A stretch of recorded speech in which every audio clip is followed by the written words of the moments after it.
These are 10 fragrances in particular that I tend to overspray heavily. There's a couple reasons behind that. The first one that probably comes to your mind is because they're weak, they're underperformers, and that is one of the reasons for some of these.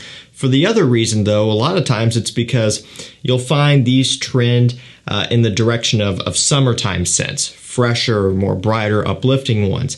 Scents like that you usually need a little bit more of. You need to apply them heavier to get more sufficient projection out of them, and especially if you're going to be wearing them out in the heat, or maybe you're going to be sweating, maybe you're going to be wearing them to the pool, to the lake, to the ocean, whatever.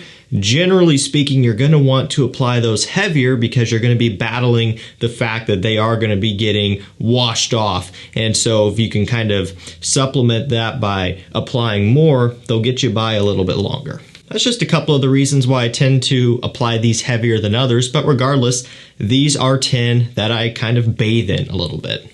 I will provide links to these down below to discounters. If you want to check any of these out for yourself, you can do so at the links down below. They'll take you to prices that are well below retail. Let's get things kicked off with Tommy Bahama Set Sail St. Bart's. I've had this one around for a good while in the collection, and I've always talked about that with this. You know, this is one where when I wear it, I wear it. I hose myself down with this, and it never fails me, never does me wrong.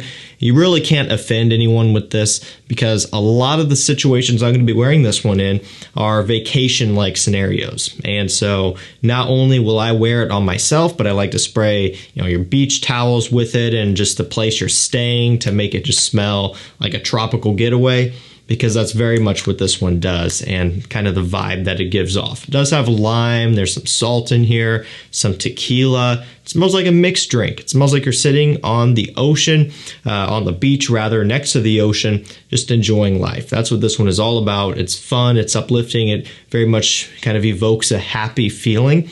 And you can apply this one super heavily, mainly because you have to. It's an eau de cologne. It is not a strong scent, but it's cheap. It's 20 bucks. You can afford to spray it on heavily and go through a bottle, no problem. That's the way to do this one. Following a similar trend, we have Versace Man Eau Fraiche. This one's all about the musk, the starfruit, the bergamot, things of that nature. One of my first fragrances that I ever purchased, and I've gone through a couple bottles of this as well. I've got this one here, but then I also have another one that's very low. So yeah, I don't know where that one is either. But I've worn a ton out of this stuff, and generally it's one that I apply pretty heavily. Again, I kind of tend to wear this one in the summertime when it's really hot outside, where you kind of need a few extra sprays to help get you through the day. It's so inoffensive. You really cannot go wrong with this one. You can apply it heavily and not have to worry. Speaking of a scent that started my collection, we have another one that started my collection. So OGs will know this story, but I started my collection with these two fragrances. Okay, I bought them both at the same time from Amazon, had no idea about the discounters or anything, and these are the two that officially started it for me. Versace Man Eau Fraiche and Nautica Voyage. So this is my original bottle, and yeah, it kind of looks that way, doesn't it? 20 bucks for this stuff. It is no problem at all to apply heavily. Really, this one isn't all that weak either. I mean, it's not a beast mode scent. It's about what you would expect for a fresher style of scent to do, you know, 6-7 hours, which sometimes for the price is well above average. That performance there. It smells great. It's refreshing, cooling, kind of has this cucumber accord, even though that's nowhere listed in the notes, but it kind of gives off that impression. A little bit of a green smell out of this one, watery, beautiful scent. It gets hated on, you know, people are quick to judge, but as far as bang for your buck for summertime, when you don't want to spend a lot of money on something that you're going to wash off, sweat off, get worn off, whatever, this is one you can go for. You can spray as much as you want. You're not going to be breaking the bank, and also people are really not going to mind it all that much. Let's keep it moving with YSL L'Homme Cologne Blue. This is one of the forgotten flankers that you don't hear about hardly at all. C notes, lavender, grapefruit, and apple are some of the notes in this one. Very much one that you need to apply heavily. This does not perform all that good. It's one of the reasons why this is kind of forgotten about. People intentionally forget about this one because the performance doesn't hold up, you know, especially for the price. I will be the first to admit it's not necessarily the best bang for your buck. So this is one where you probably don't need to rush out to discounters and buy this one right now. I bought it because having a channel, I cover things like this. I did a buying guide on the entire loan line, and so I had to get this one as well to be in that buying guide. It's for a reason why it's not talked about a ton. That being said, I do have it, right? And I might as well utilize it sometimes. This is very much a summer beater. You know, this is one where I'll wear pretty much when I know for a fact that scent is going to be getting washed off almost immediately. I don't want to show up not wearing anything because then I feel like I'm missing something. You know, it feels like when you go out and you forget to brush your teeth, like something isn't right. So this is kind of the one I sacrificed for that. It's definitely not the cheapest one, but I'm not going to wear it any other time. And so I load down on it. Who cares?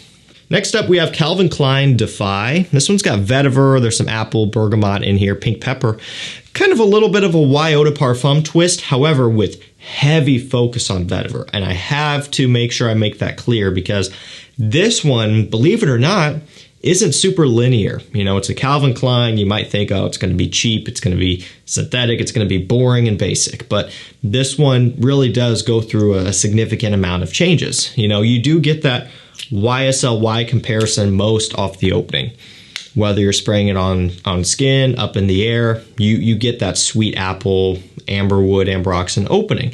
But it goes super vetiver heavy in the dry down to the point where it's almost a completely different scent when you compare it to the dry down versus the opening. In fact, I think a lot of people maybe wouldn't even realize it was something completely different if you were to have them smell it blindly. So when you look at the reviews, you see that the overwhelming majority of people just judge this one and review it based off the opening and not actually the dry down. Just kind of some perspective there. So next time you're reading Fragrantica reviews and things of that nature, now you'll understand that, yeah, it might not be the most accurate sometimes. If you like a soapy, clean vetiver scent with a little bit of that Y twist in the opening, this is a fantastic one to go for. If you can get it below retail, I also think it's amazing. That being said, isn't the best performer out there. It's a 6-hour scent, you know, kind of in that middle range. It's one where you can get away with applying a little bit more heavily, especially when it's warmer outside and you want it to kind of make it through a warm day when there's going to be a lot of activity. Next up, we have POLO Cologne Intense. Now, this one actually comes in as an eau de parfum. However, it still isn't all that strong. Not as strong as maybe you would expect an eau de parfum to be, okay? This one's got basil, mint, ambroxan in here. It's green. It's very aromatic. Smells fantastic. You know, you see the ambroxan, you might automatically think youthful blue fragrance, but it's not. It's actually a green scent, way more than it is blue, but with a modern twist. You know, it kind of is somewhat touching on a polo green, but then again, taking it in a more significant modern direction. So they really are quite different at the end of the day. So if you're looking for a flanker of polo green, this is not really it because they do differentiate a lot. If you're looking for a modern take on a DNA similar to that, this would be a good one to go for. I think the younger crowd would appreciate this much more than polo green itself. You know, it's one that you can apply pretty heavily when it's warmer outside and get away with it no problem. Also, price per milliliter wise, you can get a giant, and I want to say it's 8 ounce. Let me see, Polo Cologne. 8 ounce, 237 milliliter bottle, just like this one, for not a bad price at all. I mean, it just kind of makes sense when you do the math to get this one, even though you probably won't even go close to going through it. At least you have it. This next one is one that I've had around forever. I have a ton of it as well. This is not my only bottle. I've got this bottle, which is 125 ml, 2015 batch. I don't wear out of this one much anymore because of that reason. I have two 200 ml bottles.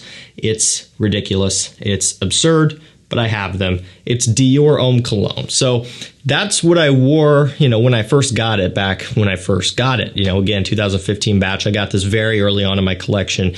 Over the years, I started to kind of realize, okay, yeah, you know, there could be differences in formulation over the years. I'm not saying that there is or isn't. I'm just saying that is a possibility later on down the road. Ended up buying a 200 milliliter backup because I got it for a great price, and I wear out of that one more often than not. That being said, when I do wear this scent, I go heavy on the trigger, and most people do. This is one where it is a bit more expensive, you know, $100 or so, even at discounters. It can be a little bit painful to apply it as heavily as a lot of us do, but that's kind of what you have to do to make this one work the best. That being said, you could spray 50 sprays and still not offend a single person. This one's got bergamot, grapefruit blossom, and musk. That's the only 3 notes that they give you, and that's all you need to know about. Smells like fresh squeezed lemon juice, you know, with a little bit of sugar poured over some ice in a cup on a spring morning, summer morning. Weird description, but it smells drop dead gorgeous. It's amazing in the high heat. Next up, BVLGARI AQUAMARINE. So this one does not perform as well as Aqua and L'Antique and or something like the original Aqua. You know, it's not horrible. It's not the best either. Kind of that average mid-range performance, 6 hours or so. This one's got watery notes, seaweed, grapefruit, and neroli.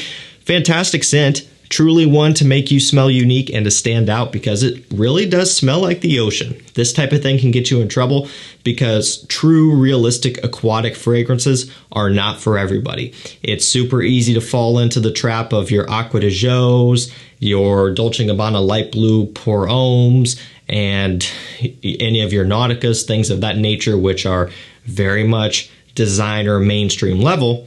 And then go over to something like this, which is still a designer, still mainstream. It's in a lot of the big department stores, but it is significantly more challenging because that seaweed marine accord is real and it does smell as such. You got to be careful about that. But if you want a true aquatic experience, something that really does kind of evoke the emotions and the smells of the ocean and the beach, this is one you should go for.